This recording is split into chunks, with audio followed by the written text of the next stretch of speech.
Good morning.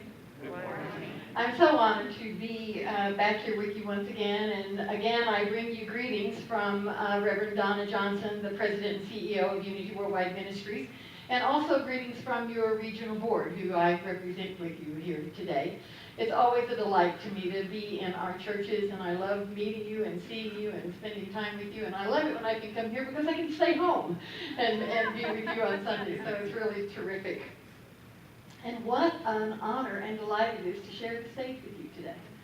What a great gift to me in this season. I found your music really moving. I'm just delighted by this experience. Thank you for being here. It's just great. Wow. And thank you. Our friendship has been such a gift to me, and I'm so grateful for you and that you're here. So I want to share an old and familiar story with you, hoping, of course, that I can wring out one or two things perhaps you didn't know about this story before. We shall see. It begins in Luke 15:11. There was a man who had 2 sons, and the younger of them said to his father, "Father, give me the share of the property that falls to me." And he divided his living between them. Not many days later, the younger son gathered all he had and took his journey into a far country. And there he squandered his property in loose living. And when he had spent everything, he began to be in want. So he prevailed on one of the citizens of that country, who sent him into his field to feed pigs. And he would gladly have fed on the slop that the swine ate, but no one gave him anything. And when he came to himself, he said, "How many of my father's hired servants have bread enough and to spare, but I perish here with hunger? I will arise and go to my father, and I will say to him, 'Father, I have sinned against heaven and before you. I am no longer worthy to be called your son. Treat me as one of your hired servants.' And he arose and came to his father, but while at yet a distance, his father saw him and had compassion, and ran and embraced him and kissed him. And he said to the son, 'Father, I have sinned against you and heaven, and I am no longer worthy to be called your son.' But the father said to his servants, 'Quickly, bring the best robe, put it on him, and put a ring on his hand and shoes on his feet, and bring the fatted calf and kill it, and let us eat and make merry. For this son was dead and is alive again. He was lost and is found.' And they began to make merry. Now the elder son was in the field. And as he came and drew near to the house, he heard music and dancing. And he called one of his servants and asked what this meant. And he said to him, 'Your brother has returned, and your father has killed the fatted calf, but he has received him safe and sound.' But he was angry and refused to go in. His father came out and entreated him, but he answered his father, 'Lo, these many years I have served you, and I never disobeyed your command, and you never gave me a kid that I might make merry with my friends. But this son of yours returns after devouring your living with harlots, and you kill for him the fatted calf.'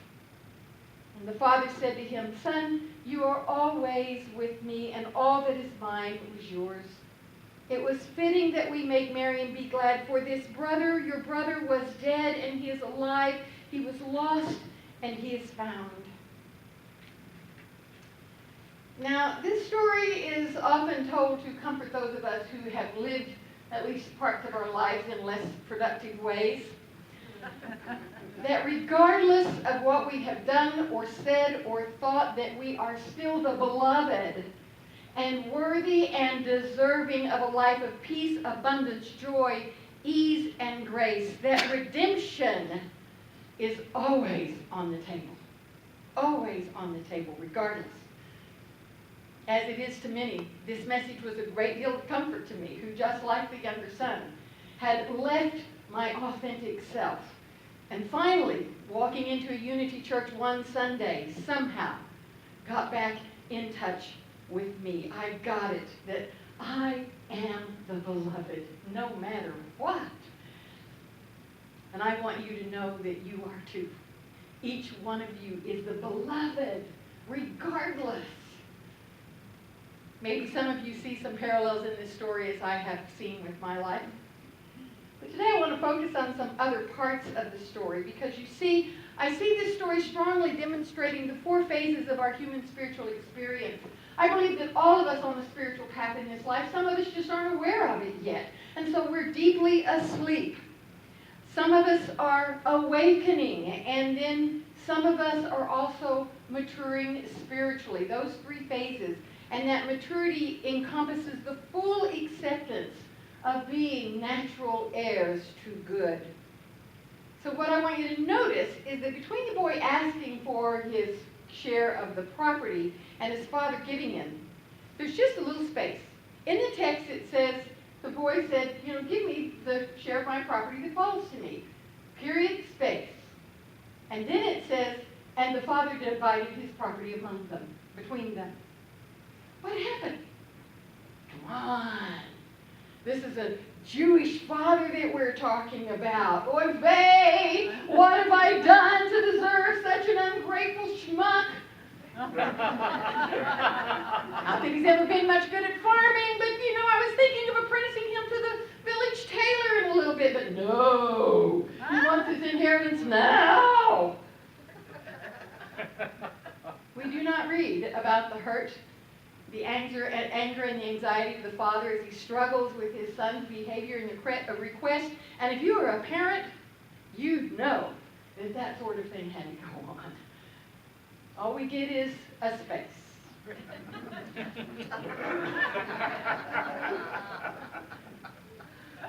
Then we read about the kid wasting the money until finally he has sunk as low as he could go. The equivalent in our culture of selling his body for crack, cocaine, or meth. And somehow, in the depths of his despair, he got it. He knew that he had been stupid, that he had missed the mark, and he remembered the comforts of his father's house and the generosity of his family, that the servants had clothing and shelter and food, and it said he came to himself. So he demonstrates that awakening, that first awareness that we have that we're more than what we just appear to be.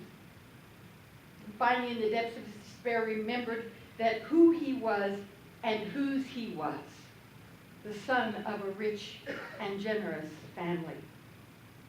He realized that he had felt entitled rather than grateful, and he decides to go humbly home, and his true repentance is revealed and what he's willing to say when he goes there, what he asks for only, to be allowed to just work in the family business as a servant, that's all. And he does just that. He goes home, he humbly apologizes, and he asks to be a servant. He shows no sense of entitlement in his request.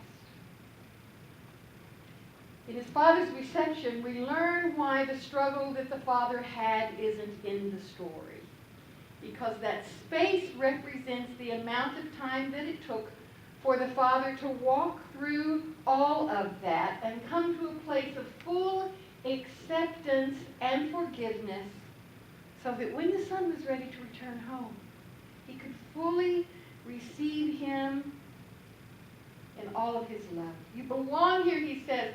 Take a bath, take a rest. We're going to celebrate your return. The father demonstrates spiritual maturity. Then the older brother comes into the story. Well, he's no doubt tired and dirty. He's been working hard in the fields, the text says, and he hears all this commotion. Hey, what's going on? And the servant says, what's happening? And he gets very angry and refuses to join the celebration for his brother. Now, I want you to notice that once again, the father goes out to the older son as well. He doesn't send a servant. Just as he had with the younger son, he went out to meet the older son to fully accept him and to ask him to come celebrate. We often miss that part of the story.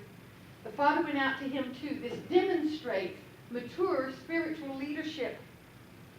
How quick we are sometimes to write off those who disagree with us, who disappoint us, or who separate from us. How and then we want to act just like they did and use their behavior to justify our own? The Father demonstrates that a mature spiritual leader reaches out to those who have become disaffected. Healthy people do not completely cut off from those who have been very important in their lives, even when they disagree and disappoint. They stay connected in the ways that they can. Now, you may have to consider in reality how you can stay wisely connected, but you do what you can, and it may only be through Facebook or email or something like that, but in some way we reach out. When have you felt hurt and abandoned and disappointed, and what did you do about it? And remember that resentment only harms us, not the other person. I know that you've heard this ad nauseum, but holding on to resentment is like drinking a glass of poison and waiting for the other person to die. Just a reminder. It may take some time to work through those feelings, but if we are choosing to mature spiritually and emotionally, we make the choice to do it. Our feelings need conscious attention, and the space can only be there pure and clean when we have worked through them consciously and or simply just been able to release them if we can do that. It isn't helpful to self-righteously pretend that we have forgiven everything and then let it leak out sideways in manipulation or gossip, some kind of revenge. So let's look at the brother. Boy, is he rude and ugly. The father goes out and listens to him empathically and says, "Son, everything I have is yours. You could have had everything you wanted. You never said you wanted a party." So here is a man who apparently never had an expectation, yet he was never really willing to speak, to voice. I guess he expected everyone to read his mind. Have you ever done that? I have some family members who say I'm guilty of it. I know that I've lived with some people who have expected that. The younger son displayed entitlement in asking for his share long before it was customary for him to receive it. The older son displays completely unawakened consciousness, dead asleep. And why do we know that? Because in the very beginning of the story, it says this, "And he divided his living between them."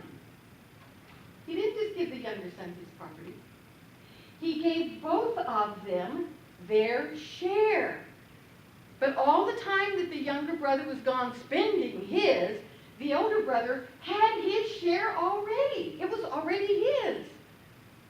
He could have had a party anytime he wanted to without asking his dad. The older brother was unwilling or unable to accept the love and the wealth that had already been given to him by his father. He had it all along. But he let his resentment and his anger about the younger brother squandering his stand between him and his own peace. How often do we do that?